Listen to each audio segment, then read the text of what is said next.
Thank you so much for your help and your support. Oh, here we go, folks. Here we go.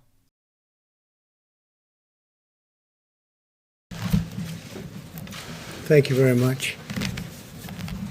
It was just announced by Attorney General Barr that they've caught the killer of Legend Tefaro, horribly shot, young man, wonderful young man.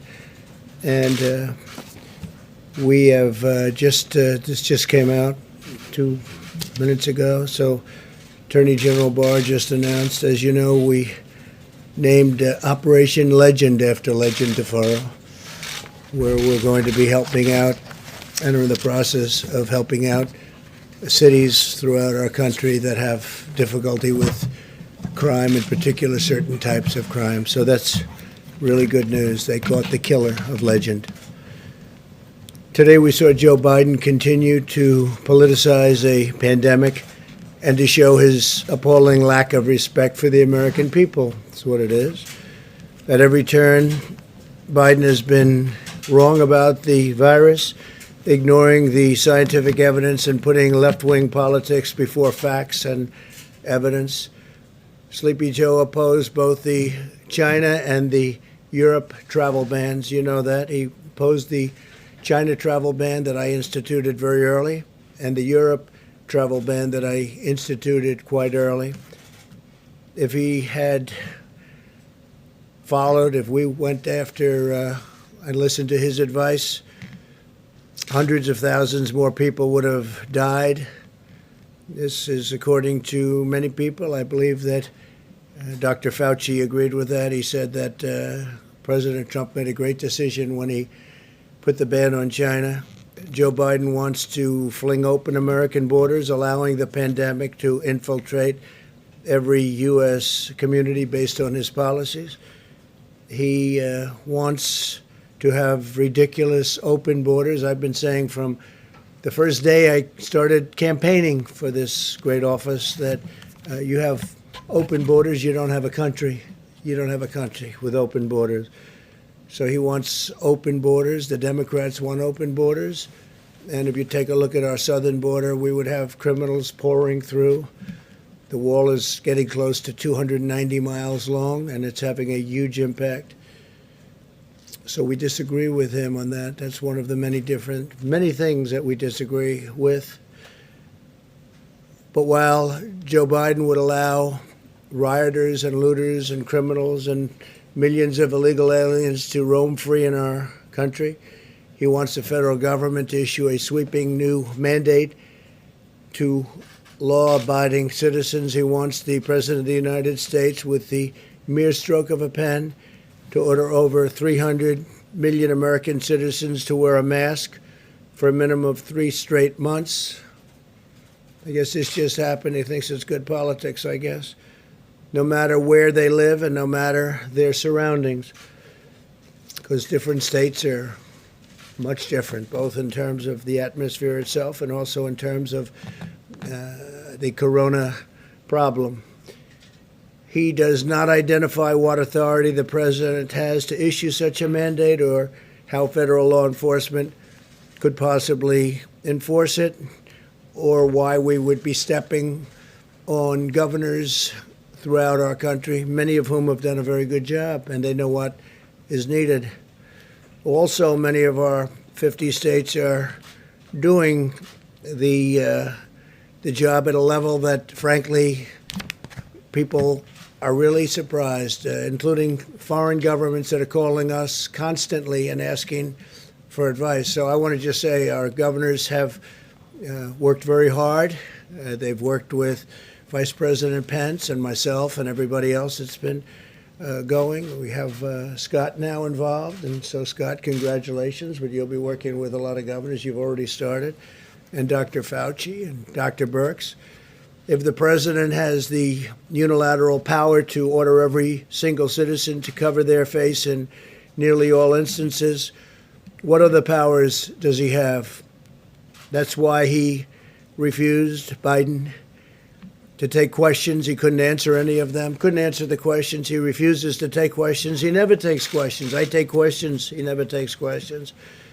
and you sort of wonder what's going on because they're not that difficult. Some can be nasty, but they're not that difficult. But he never takes questions, so he just, I guess, left. I didn't see it, but I guess he just left the podium. Put it in your minds. My administration has a different approach. We have urged Americans to wear masks, and I emphasized this is a patriotic thing to do. Maybe they're great, and maybe they're just good. Maybe they're not so good. But frankly, what do you have to lose? You have nothing to lose. So we do, and we've been saying wear them when it's appropriate, especially in terms of social distancing, if you can't distance enough. And what do you have to lose? But again, it's up to the governors, and we want to have a certain freedom. We want to have a certain freedom. That's what we're about. At the same time, we also understand that each state is different and is facing unique circumstances. You have very, very different states facing very unique differences and circumstances. We've entrusted the governors of each state, elected by the people, to develop and enforce their own mask policies and other policies following guidance from the federal government and CDC. We're working with each state to implement a plan based on the facts and science. We will continue to urge Americans to wear masks when they cannot socially distance, but we do not need to bring the full weight of the federal government down on law-abiding Americans to accomplish this goal. Americans must have their freedoms, and I trust the American people and their governors very much. I trust the American people, and the governors want to do the right thing to make the smart decisions, and Joe doesn't know too much. Unlike the Biden approach, our approach is guided by science. That's why we're focused on protecting the high-risk Americans. That is why we're delivering effective medical treatments to dramatically reduce the fatality rate. And that is why we're developing a vaccine and therapeutics in record time. You'll see that, I think, very soon. Sleepy Joe rejects the scientific approach in favor of locking all Americans in their basements for months on end, which I think is something that Scott would be very opposed to. I think I can speak for you. We've been dealing pretty strongly over the last number of weeks. But he wants them in the basement for months on end. And you have governors that have been very, very strict on keeping people in their houses, keeping people in their, wherever they may be, apartments. And frankly, I don't think the results are necessarily better than other results. But he wants to shut down our economy, close our schools, and grind society to a halt. And he wants it done by a federal decree.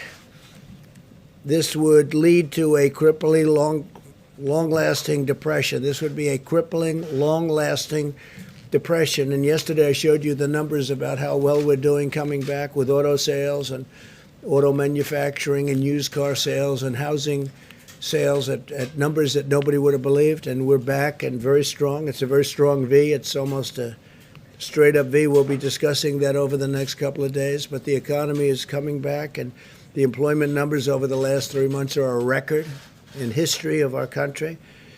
And we'll be back next year. I think we'll be maybe even stronger than the previous year, where we set every record in the book on employment and stock market. By the way, our stock market numbers are very close to record, and NASDAQ is actually record over the last 14 days, 14 times now. It's been record, and that's during what we hope will be the more final stages of the pandemic. So if we did what Biden wanted to do, it would shut down our healthcare system and lead to a massive increase in mortality, including suicide, overdose, heart disease, and countless other physical and mental harms. It is very, very bad on the other side of the equation when you do something like that. Those shutdowns are very punitive, very punitive. They hurt a lot of people in a lot of different ways, through depression, through suicide, through so many other things, alcohol, drugs. Biden's approach is regressive, it's anti-scientific, and it's very defeatist, but it'd be very bad for our country. While Joe Biden has been playing politics from the sidelines, he has no clue. We've been solving problems and delivering tremendous results.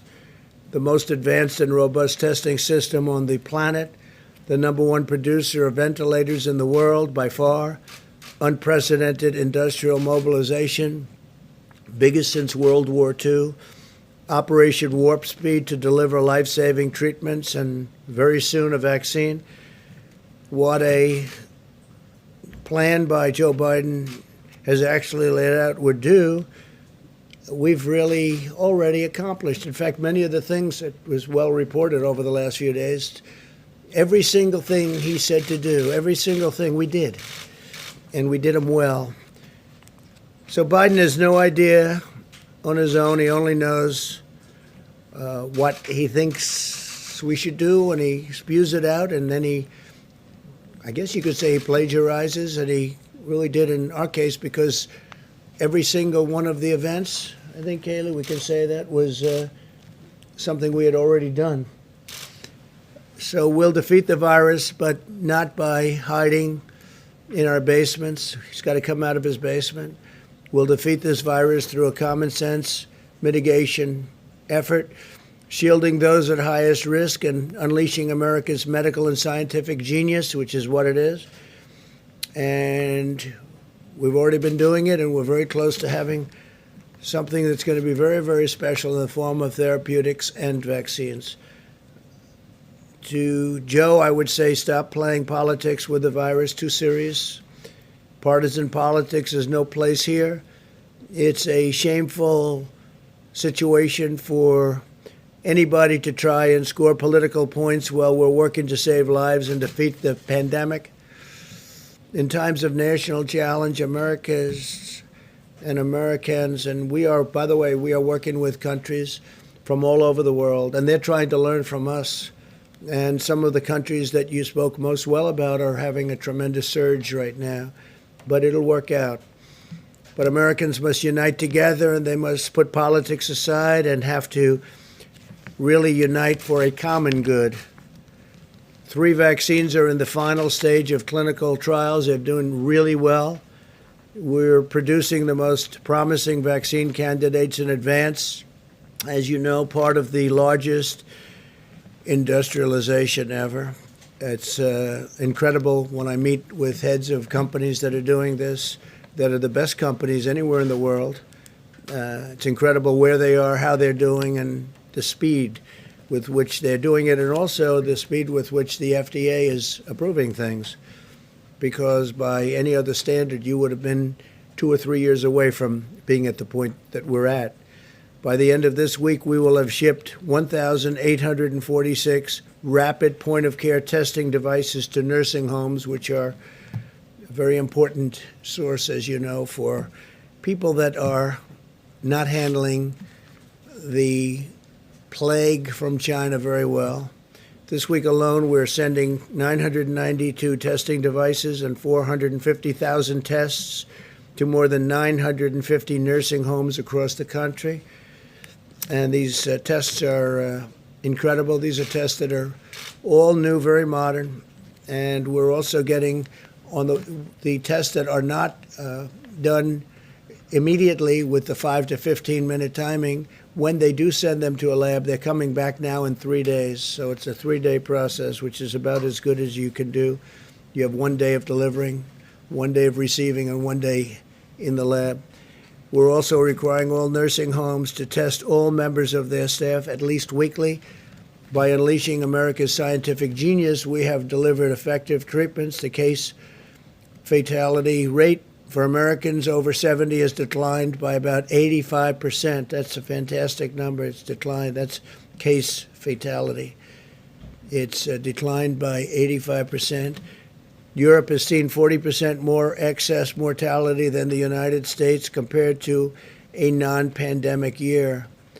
So you hear the numbers, and those numbers are very interesting, but That's the way it is. We continue to urge all Americans to wash your hands, socially distance, wear a mask when necessary, and when you cannot, distance and protect, very importantly, the vulnerable. Protect people that are older, and especially people that have problems with heart or diabetes or some other problem. Earlier today, very exciting news, very big news all over the world. They're talking about it all over the world. It was amazing. We finalized a historic peace agreement between Israel and the United Arab Emirates. After half a century, Israel and the United Arab Emirates will fully normalize their diplomatic relations. Nobody thought this was something that could happen for a long time.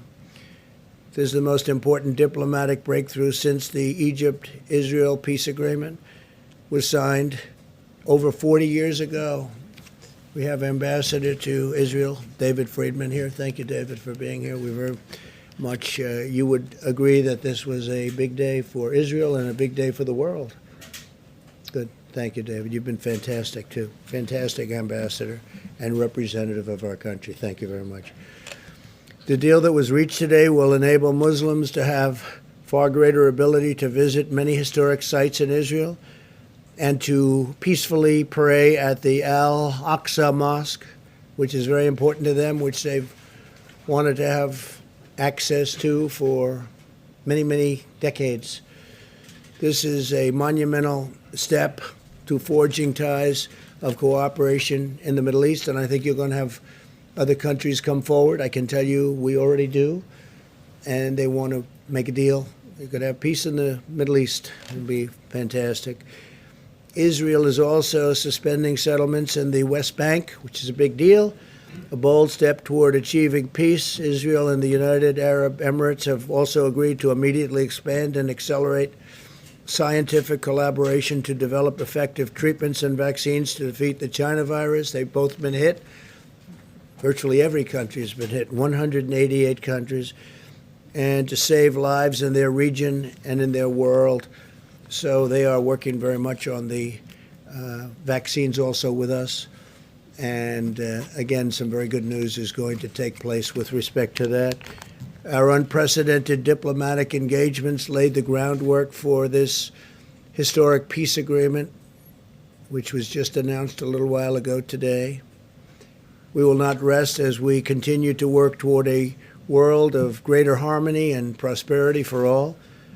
I want to thank Prime Minister Benjamin Netanyahu of Israel and Crown Prince Mohammed bin Zayed of the United Arab Emirates, two fantastic people, for their vision and their leadership, and I look forward to hosting them at the White House very soon to formally sign the agreement. We'll probably be doing it over the next, I would say, 3 weeks. And they'll be coming to Washington. So that was a tremendous day. That was a tremendous thing that happened.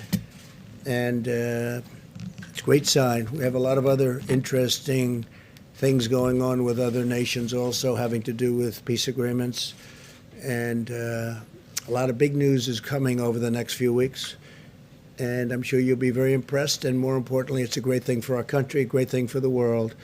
So thank you very much. Please, go ahead. Thank you, Mr. President. I appreciate it. I want to ask you about school-age kids and food. One of the real problems when you shut down the schools, these are kids on reduced and free lunch programs. They need these meals to make it through their day, and with districts shutting down school, what, if anything, can the federal government do to make sure that the kids still get decent meals as long as the schools are out? Well, you know, we don't want the schools shut down. We want the schools to open, and especially very young children handle it, all children, but especially very young children handle it very well. So we want schools open. We don't want to be in that position. We want schools open. We've made payment, and we would, frankly, if the school isn't going to open, we would much rather follow the child with the payment, give the money to the child, meaning the parents of the child, and let the parents do what they have to do, including bringing the child to another school, because we're finding that whether it's parents or children, people want to get back to school. They want to have their life back. Some people say they don't want, the Democrats don't want schools open because that's where you have a lot of polling booths.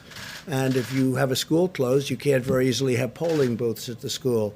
And that's becoming, I think, maybe we'll be able to show that as fact. But that's another thing that they're doing to try and keep people away from the polls. So we have to look into that, but it's, you've been reading about it, I've been reading about it, and I don't like it. But we'd like to see the schools open. Then we don't have that problem. Good question. Thank you, Chris. Mr. President, what's your understanding of how long Israel will suspend its West Bank annexation plan? What do you think? Tell me. Well, we're putting all our eggs into the basket of peace. We have an agreement with the Emirates. We're going to nail down all the details, embassies, overflights, commercial. Then we're going to extrapolate that to the rest of the region.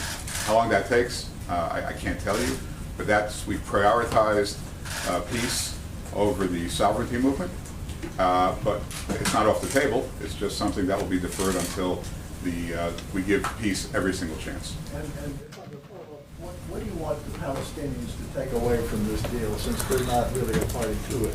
Well, but they are supported largely by some of the countries that we're talking to and that have already signed, you know, in the case of the one country, but others will be following. And I think the Palestinians will, without saying it necessarily yet, I think they very much want to be a part of what we're doing. And I see ultimately the Palestinians, I see peace between Israel and the Palestinians. I see that happening. I think as these very big, powerful, wealthy countries come in, I think the Palestinians will follow quite naturally. Yeah, please. Do you believe that a deal could have been reached without Israel's agreement to temporarily suspend annexation? Say it again. Could you make it louder? Do you believe that a deal could have been reached without Israel's agreement to temporarily suspend annexation? What do you think about that, David? It's interesting. I think you can't do both at the same time. So I think, again, prioritize peace, sovereignty, after peace is given every opportunity to turn to sovereignty. I don't think the two could have been done at the same time. And have you asked Israel to permanently consider abandoning annexation? No, this is a temporary process. There's been no request. Okay. Please, Caitlin. Mr. President, this morning you said that you do not want to fund the U.S. Postal Service because Democrats are trying to expand voting by mail. So I've got two questions for you. One, are you threatening to veto any legislation that includes funding for the post office? No, not at all. No. So you would sign something that does include funding? A separate thing, I would do it. But one of the reasons the post office needs that much money is to have all of these millions of ballots coming in from nowhere, and nobody knows from where and where they're going. You saw what happened in Caitlin in Virginia. It was 500,000 applications coming in, going all over the state. Nobody even knows where they came from. You saw what happened in New York, which was a disaster with Congresswoman Carolyn Maloney. It was a basic disaster. And you see Paterson, New Jersey, what's going on there. And we can give you many other locations and sites. What has happened is that's part of a big negotiation. That's actually small part of a big negotiation to get more money to people that it wasn't their fault. It was China's fault. And post office is part of it. Another part of it is they want $3.5 billion just for the ballots themselves. Why it's so much, I don't know, but that's what the Democrats want. But if the bill isn't going to get done, that would mean the post office isn't going to get funded. And that would also mean that the $3.5 billion isn't going to be taken care of. So I don't know how you could possibly use these ballots, these mail-in ballots. Absentee ballots, by the way, are fine. But the universal mail-ins that are just sent all over the place, where people can grab them and grab stacks of them and sign them and do whatever you want, that's the thing we're against. But isn't that precisely the problem, is that you're saying you do not want to give this post office funding in this coronavirus legislation? They say they need it so they can be prepared. So if the pandemic is still going on in November when the election happens and people don't feel safe to go vote in person, they can vote by mail, and it can be safe and it can be secure. I can understand the post office, and if we could agree to a bill, the overall bill, which is obviously a much bigger number than just the post office, that would be fine. But they have the post office as one of their requests. It's their request. Right, but this You said you were against it, didn't you? I'm only against, what I'm against is I'm against doing anything where the people aren't taken care of, and the people aren't being taken care of properly. We want people to get money. It wasn't their fault that they got shut down. They got shut down by China. So whether it's the post office or whether it's the $3.5 billion, they're asking for $3.5 billion just for the universal mail-in ballots, but they're not willing to make a deal. These are 2 points within a very big deal. The thing they want more than anything else, Caitlin, and you know this, is bailout money for the states and for the cities that are in trouble, which, for the most part, are Democrat-run states and cities. So New York has a problem, California has a problem, Illinois has a tremendous problem, and others. They want to be able to bail out these states, and we don't want to be doing that, or certainly don't want to do it to the extent. They're looking for $1 trillion. We don't want to be doing that. Please, go ahead. I'm just really confused, because this morning you said they need that money in order to make the post office work so it can take all these millions and millions of ballots, and you said that would be fraudulent. So it sounded like you said you're blocking. No, I said it will end up being fraudulent, because if you look at what's happened over the last few weeks, just look at the few instances where this has happened, it's turned out to be fraudulent. Well, if you look at New York, it was fraudulent. If you look at Paterson, New Jersey, it was fraudulent. Of course there is.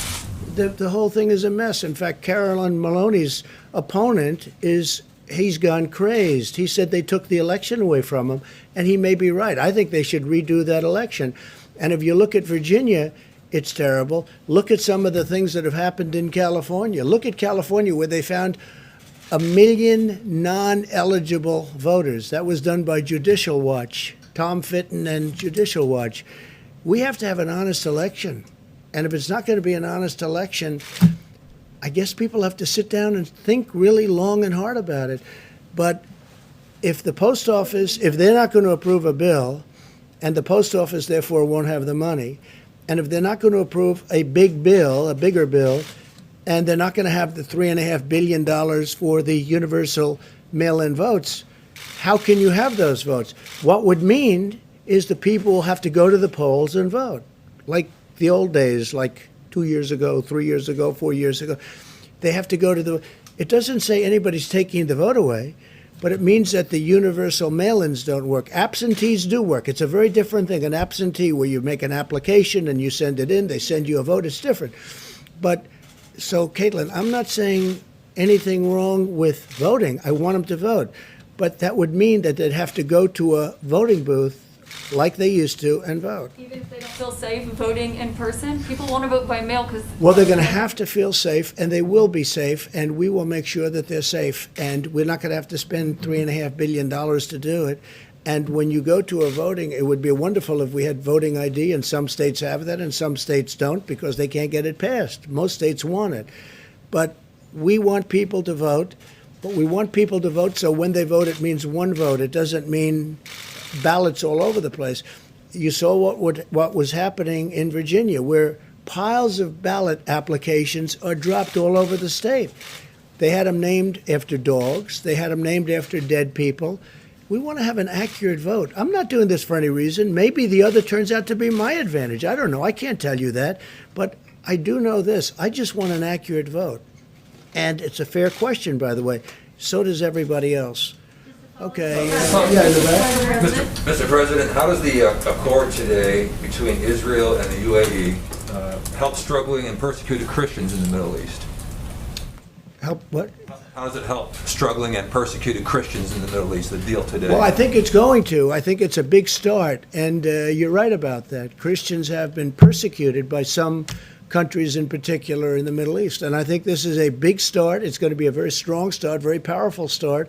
And it's something that I will tell you, I've told David and I've told every one of our negotiators, if you look at the way Christians have been treated in some countries, it's beyond disgraceful. It's if I had information and if I had absolute proof, some of the stories that we've heard, which is not easy to get, I would go in and do a number to those countries like you wouldn't believe what they do to Christians in the Middle East, and it's disgraceful.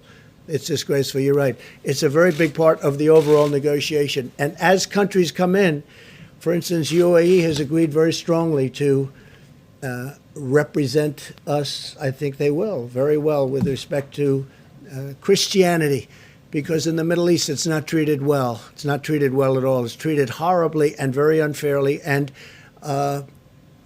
it's criminal what's happened. And that's for many, many years. I think it's a great question, and it's a very unfair situation. Please, go ahead. Thank you, Mr. President. Larry Kudlow said that there's a routine check-in call with China on the Phase 1 trade deal. My question is, what if they bring up TikTok and also WeChat? Would you instruct your team to engage them on that executive We have a order? deadline of September 15th, and whether it's Microsoft, I understand, and others are negotiating. We also said that obviously it's worthless if we don't allow them into the country. So we said that the United States Treasury is going to be getting something out of this deal, something very substantial. But what we want is total security. But we have a deadline of September 15th. So I know Microsoft and others are very interested in it. But that's our deadline. And it has to be proven to be totally secure. We don't want to have any information going into China with what we've been through. And I have to tell you, you talked about the deal. You mentioned the Phase 1 deal. Well, the Phase 1 deal, it's a very interesting situation because you've been hearing the largest order of corn in history, the largest order of soybeans, the largest order of beef. They've done more than they've ever done. So you're going to have to figure that one out. With where I'm coming from, I could have, because they see my attitude. My attitude toward China is not friendly, but they have gone into orders that are extremely large, and our farmers are very happy. But with what they did with respect to the pandemic, the plague that came in from China, it just is a different feeling. It was an incredible deal, but I have a very different feeling. But they are giving the Midwest, our farmers, among the largest orders they've ever seen. Somebody told me today, Bob Lighthart, that it's about 40% of what they're selling now is going to China. So maybe they're trying to make me change my mind a little bit, because you know my attitude on China, and it hasn't been very good. Well, we're not talking to them. No, we're talking to the companies. In theory, it's a company, but it's a company within China. That means China. And the deal will have to be substantially beneficial to the United States, and we need total security. Okay? Mr. President. Mr. President. Yes, Mr. President, can you say whether you yourself think that annexation should be off the table for Israel, and if so, have you communicated that to Well, not Prime off the Minister? table. No, it's something they've discussed, but Israel has agreed not to do that. I mean, more than just off the table. They've agreed not to do it. And I think that was very important, and I think it was a great concession by Israel, and I think it was a very smart concession by Israel. But, David, do you have anything further to add on Prime that? Minister was pretty clear today at his own press conference that he considers this to be a temporary suspension and that the deal would still be open to him at some point in the future. I'm asking what you think he should do. Should he Well, actually right now, write it all I off? can say, it's off the table. So I can't talk about sometime into the future. That's a big statement. But right now, it's off the table. Is that a correct statement, Mr. Ambassador? Yes, the word suspend was chosen carefully by all the parties. Suspend, by definition, look it up, that means temporary halt.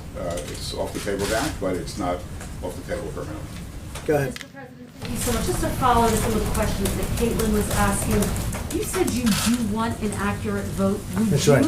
direct the Postmaster General to reverse some of the policy changes that have No, occurred not at there all. in order to prevent delays? No, I wouldn't do that at all. No, I want the post office to run properly, but, which makes sense. They would need a lot more money if they're going to be taking in tens of millions of ballots that just come out of the sky from nowhere. And so they need additional financial help. It's a part of the bill that the Democrats don't want to make because they want $1 trillion, much bigger part of the bill. They want $1 trillion to go to states that are run by governors who happen to be Democrats who have not done a good job for many, many years. And those are states that owe a lot of money and need a lot of money, and they're talking about $1 trillion. So the post office and the $3.5 billion for the votes themselves, which sounds like a lot of money they're looking for. $3.5 billion. Think of that, $3.5 billion to have mail-in ballots. Again, absentee good, universal mail-in very bad. Taking a step back, one quick follow-up. Given that the negotiations are still ongoing about whether to get more money to the Postal Service, why not put more resources and more money yourself? Find a way to do that to make sure there is a Well, they free and can do fair it very easily. All they have to do is make a deal. If they make a deal, the Postal Service is taken care of. The money they need for the mail-in ballots would be taken care of if we agree to it. That doesn't mean we're going to agree to it. But all they have to do is make a deal. But again, more important to them is not that. That's a lot of money, but it's small time compared to the other. What they want to do, and very, very, very strongly what they want to do, is bail out cities that are run by Democrats and have been for many years. And these cities and states have done very badly, and they desperately need money for that. And we're open to something, but we're not open to the kind of money that they need. Go ahead, please. Mr. President, very quickly, my question to you is just what are Just you 1 doing- second, please. Go What are ahead. you doing as president to make sure there is a free and fair election? That the what? What are you doing as president to make sure there is a free and fair election? So everyone talks about Russia, Russia, Russia. They talk about China, China. They talk about all of these different countries that come in and run our elections, which is false. But what they don't talk about are things like very loose mail-in ballots, universal in nature, that frankly Russia, China, North Korea, Iran, all of these countries that we are reading about, hearing about, and in some cases they're writing about intelligence-wise, these countries can grab those ballots or print forgeries of those ballots, and they would go out and they would have a field day. This is the easiest way for the mail-in ballots is the easiest way for a country like a China or a Russia or a North Korea or Iran. I hear Iran too, that was part of the report. This would be very easy for them. This is much easier than, well, we have been very strong. Now, if you remember, President Obama was informed about Russia by the FBI in September. The election was in November. President Obama decided to do absolutely nothing about it. People don't mention that very much anymore. That's a lost fact. But he was informed very powerfully that they're going to do, and President Obama did nothing. We have done a lot, and we've really shored it up. But what people can never prepare for are millions and millions of mail-in ballots, because they can be forged, they can be captured, they can be taken. No, well, that's a very hard thing to do. We have to make sure that we can do that. Please. So, Mr. President, after 3.5 years, do you regret at all the lying you've done to the American people? On All the what? everything? All the lying, all the dishonesties. That who has done? You have done. Tens of thousands. Yeah, go ahead, please. Please. Go ahead. Go ahead. I wanted to ask about the payroll tax Go ahead. cut. One, is it going to be optional or mandatory for employers to defer and not collect the payroll tax? So we're- and if I have a follow-up on The that. payroll tax is very important and a very big benefit to people, as you know, to companies, because we want the companies to be strong, but now directly to people. And it's a very big number, and we're taking care of it, and this will go directly to the people, the workers within the company. It's a payroll tax. It's called a payroll tax cut. We're cutting the payroll tax, and it's a very large number, and that will go directly to the workers of the company. Well, if employers collect that through FICA, will that be are they going to be required not to collect that money? You mean later on? You mean later on at a later Right now, date? so September 1, when I get my paycheck, will it The be up to employers, my... the employers will collect it and give it, most likely. The employers will collect it and give it, okay? Please, go ahead. Mr. President, I have two questions. The first one on domestic politics. There are claims Can't understand a There word are you're claims saying. circulating in social media that Kamala Harris is not eligible to run for vice president because she was an anchor baby, I quote. Do you or can you definitively say whether or not Kamala Harris is eligible, meets the legal requirements to run as vice president? So I just heard that. I heard it today, that she doesn't meet the requirements. And by the way, the lawyer that wrote that piece is a very highly qualified, very talented lawyer. I have no idea if that's right. I would have assumed the Democrats would have checked that out before she gets chosen to run for vice president. But that's a very serious. You're saying that they're saying that she doesn't qualify because she wasn't born in this country. No, she was born in this country, but her parents did not. The claims say that her parents did not receive their permanent residence at that Yeah, time. I don't know about it. I just heard about it. I'll take a look. Back in the Mr. back. President, a follow-up on UNGA. Ambassador Kelly Craft recently said that you, or she's hoping that you might be able to deliver the speech in front of the UN General Assembly in person, even though other leaders will be sending in their video recordings. Can you confirm that? Yeah, I'm thinking about going directly to the UN to do the speech. A lot of people will not, because of COVID, will not be able to be there, as you know. But I think it's appropriate if we can do it, I'll do it directly. And again, this will not be like in the past, because some countries won't be able to escape the problems they're having. You know, countries are having a tremendous problem with the China virus. So we'll see what happens. But I would prefer doing it. I can do it the other way. I can do it viral, as they say. I can do it in that form. But I'd rather be at the United Nations, deliver it. I think it better represents the country. Also, I feel sort of at least a semi-obligation as the President of the United States to be at the United Nations to deliver what will be an important speech. Would you still do it if the room is empty? Well, the room won't be empty. The room will have different people there and representatives of countries. But I can understand how it's very difficult for countries to be there. They won't be there only for that reason. They'd love to be there. I've already had people call, in fact, say, a couple of them, I'd love to be there. If you want, I'll be there. I said, don't be there. You don't have to be there. No, the room would be, I think the room will not be, although there may be a spacing requirement like you have in this room. This room was always packed. This room would be packed again if we had the seats open, but you have a spacing requirement, so I understand that the United Nations, they may have that too. Yes, please. Thank you, Mr. President. I have a question on the peace deal, but if you don't mind, could I defer my question to Amela Khan from Epic Times? Sure, yes. Thank you, Mr. Please. President. Thank you. I would like to ask your opinion about what recently happened in Hong Kong, recent attack on press freedom in Hong Kong, and Jimmy Lai was arrested, his newsroom was raided. How will the U.S. respond to this? Well, I think it's a terrible thing, but one thing that we have done, we gave tremendous incentives to Hong Kong because of freedom. We want freedom. And we were giving tremendous economic incentives to Hong Kong, and we have now withdrawn all of those incentives. And it will be impossible for Hong Kong to compete with the United States with respect to that. It just won't be, because we've taken all of the incentives away. If you look at China with the World Trade Organization as an example, they're getting tremendous because they're considered a developing nation, which is ridiculous. Why should they be a developing nation, but we're not? And they get tremendous incentives. We have, by the way, told them it's unacceptable, and we've been doing that for a long time. They understand exactly how we feel, and big changes are being made. But with respect to Hong Kong, they get tremendous financial incentives so that they could do business and compete in the world. We've now withdrawn all of those incentives. It's going to be very hard for Hong Kong to compete. And I will tell you that the United States, and I say this from any standpoint you want to hear it, will end up making a lot more money because of it, because we lost a lot of business to Hong Kong. We made it very convenient for people to go there, for companies to go there.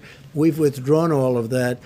And the United States will be a big beneficiary from an economic standpoint. But I hate to see what happened to Hong Kong, because freedom is a great thing. Thank you all very much. Thank you. Thank you very much.